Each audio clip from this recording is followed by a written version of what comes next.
नमस्कार. जनमनच्या news channel आपले स्वागत आहे.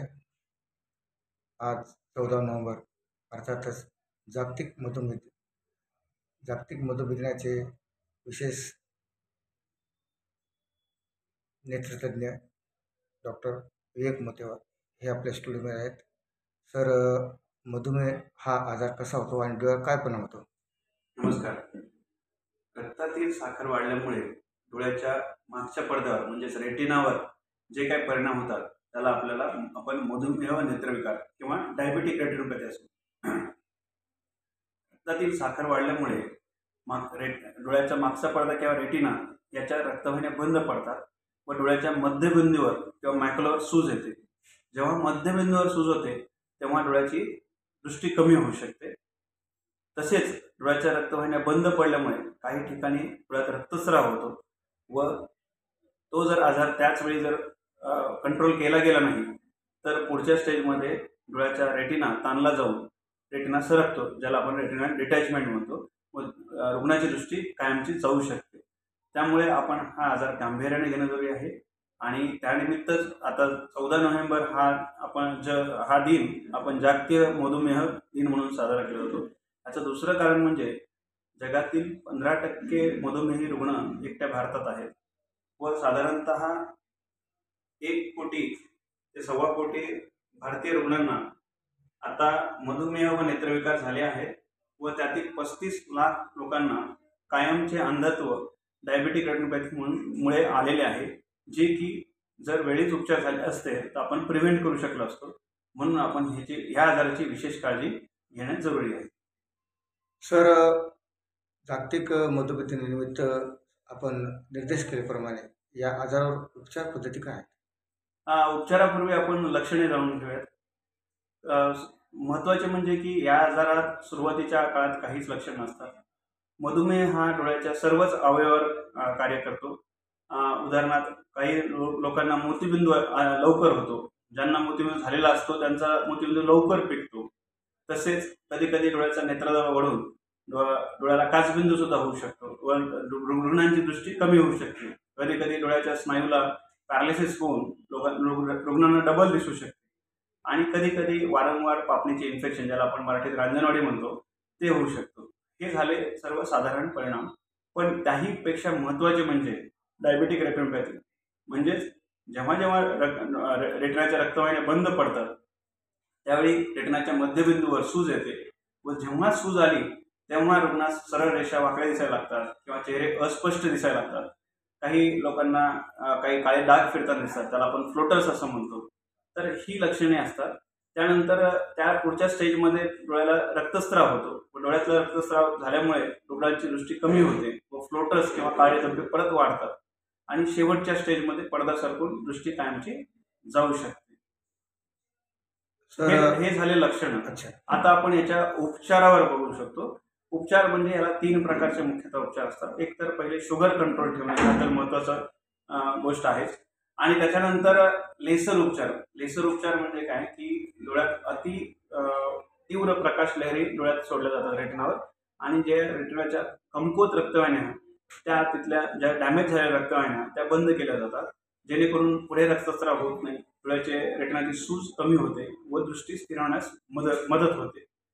रेटिना लेसर उपचार काही वर्षापासून उपलब्ध आहे व ती एक टाइम टेस्टेड उपचार पद्धती आहे व सुदैवाने ती बऱ्याच जिल्ह्यामध्ये महाराष्ट्रामध्ये अवेलेबल आहे. त्यामुळे त्याचा उपयोग आणि ती टाइम टेस्टेड असल्यामुळे त्याला एक रामबाण उपाय असं म्हटलं जातं आणि ती एक साधी उपचार पद्धती जी उघडीमध्ये केली जाते आणि जे सर्वच रुग्ण त्याचा लाभ घेऊ शकतात.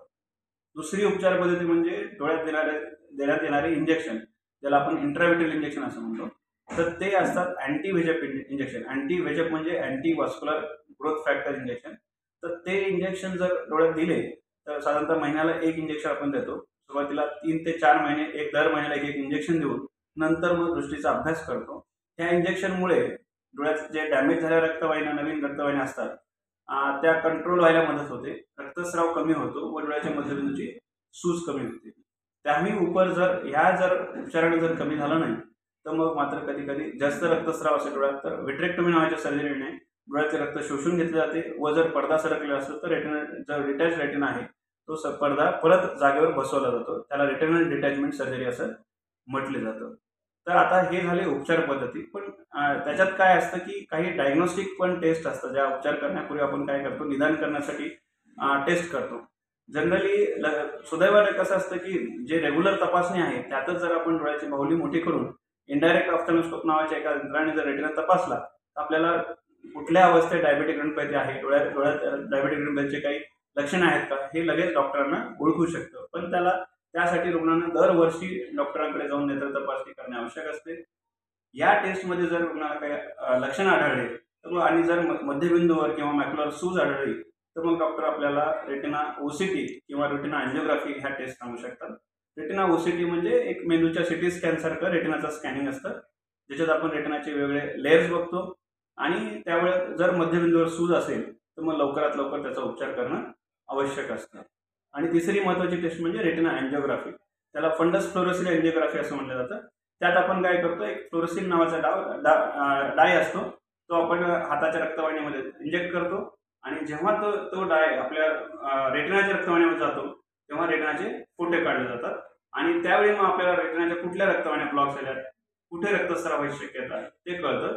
मग डॅमेज रक्तवाहिन्याला आपण विलाज करून लेसर उपचाराने किंवा इंटरव्हेंटिव्ह इंजेक्शनद्वारे विलाज करून ठीक करू शकतो. तर असं झालं हे डायग्नोस्टिक टेस्ट. मग ह्या सगळ्या टेस्ट प्रत्येक रुग्णांनी करणं आवश्यक नाही आहे, पण ज्यांना रुटीन तपासणीमध्ये काही लक्षणं आढळले तरच त्यांना ते टेस्ट करणं आवश्यक आहे. फक्त रुग्णांनी एक करायचं की दर वर्षी आपल्याला एक नेत्र तपासणी करायची व ज्यांना लक्षणं आहेत डायबेटिक रेटिनोपॅथीची त्यांनी दर 6 महिन्याला एकदा रेटिना तपासणी करून घेणं आवश्यक आहे. सर, याच्यावर प्रतिबंध उपाय काय? प्रतिबंध मी आता सांगितल्याप्रमाणे सगळ्यात महत्त्वाचं म्हणजे रक्तातील साखर कंट्रोल करणे. दर महिन्याला आपल्याला एकदा उपाशी पोटी आणि एकदा जेवण करून देत असताना शुगर तपासणी. रक्तातील जर साखर नियंत्रित असेल तर डायबेटिक रेटिनोपॅथी हा आजार आपण टाळू शकतो. बऱ्याच प्रमाणात तो आपण त्याला प्रतिबंध देखील करू शकतो. एक तर तुम्हाला जर शुगर कंट्रोल असेल आयुष्यभर तर तुमचे एक तर डायबेटिक रेटिनोपॅथी होणार नाही, झालं तर लेट होईल आणि त्याचे परिणाम सुद्धा तेवढे नसतील, पण तो सौम्य स्वरूपाचा असेल. हे झालं शुगर कंट्रोल. दुसरं, दरवर्षी नेत्र तपासणी केली त्यात तर काय होईल की तुम्हाला प्राथमिक अवस्थेतच डायबेटिक रेटिनोपॅथी असताना निदान होईल. मग प्राथमिक अवस्थेत जर त्या आजाराचा जर उपचार झाला तर तो आजार पुढे तीव्रतेनं पसरणार नाही व त्याचे कॉम्प्लिकेशन कळतील व अंधत्वापासून तुम्ही मुक्त व्हाल. तर त्यामुळे हे तुम्हाला प्रतिबंध करायचे. प्लस तुम्हाला आता डायबेटिक कंट्रोल म्हणजे तुम्हाला आहार, व्यायाम आणि रेग्युलर चेकअप ह्या सर्व गोष्टी करणं आवश्यकच असतं. तर या प्रकारे जर आपण ह्याचा प्रतिबंध केला तर पुढे येणारे परिणाम टाळू शकतो. म्हणूनच या आजाराची जनजागृती करण्यासाठी आपण आजचा दिवस म्हणजे 14 नोव्हेंबर हा जागतिक मधुमेह दिन म्हणून पाळत आहोत. जागतिक मधुमेह दिन साजरा करताना आपण संघटना किंवा असोसिएशन यामार्फत नांदेड शहरात व जिल्ह्यात उपक्रम राबविले का? हां, आपण या आजाराचे जनजागृती करण्यासाठी संघटनेतर्फे पण आपल्या मोत्यार नजरामार्फत आपण यावर्षी 14 नोव्हेंबर आज गुरुवारी दुपारी 3:15 वाजता G24 तास या न्यूज चॅनलवर एक मुलाखत दिलेली आहे. त्यात ह्या डायबेटिक रेटिनोपॅथीची सविस्तर माहिती देण्यात आलेली आहे. तसेच विविध पेपरला आर्टिकल्स दिलेले आहेत जेणेकरून रुग्णांना माहिती व्हावी. मोत्यार नजरेत आपण काही रुग्णांच्या माहिती पुस्तकं ठेवलेले आहेत. त्यांना तर आपण रोज स्वतः अवेअर करतोच, पण त्या माहिती पुस्तकाद्वारे त्यांना घरी सुद्धा ते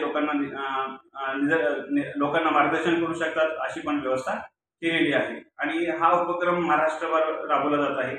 विविध ठिकाणी, काही ठिकाणी CME अरेंज केली जात आहे, काही ठिकाणी कॅम्प्स अरेंज केले आलेले आहेत महाराष्ट्र ऑप्थॉल्मिक सोसायटीतर्फे. तर असे विविध उपक्रम आहेत. सर, काय संदेश द्याल आपण? संदेश शेवटी हाच की हा लाईफस्टाईल डिसीज आहे. मधुमेह हा लाईफस्टाईल डिसीज आहे. त्यामुळे संतुलित आहार, नियमित व्यायाम व वेळोवेळी तज्ज्ञ डॉक्टरांकडून तपासणी व उपचार हीच आपल्याला निरोगी राहण्याची त्रिसूत्री आहे. तर लोकांनी एवढ्या व्यवस्थित या गोष्टी व्यवस्थित पाळाव्यात व त्यांनी दृष्टी निरोगी ठेवाव्या. तर ह्या जर गोष्टी त्यांनी पाळल्या त्यांची दृष्टी निरोगी राहील, शरीर निरोगी राहील, मन निरोगी राहील. धन्यवाद सर.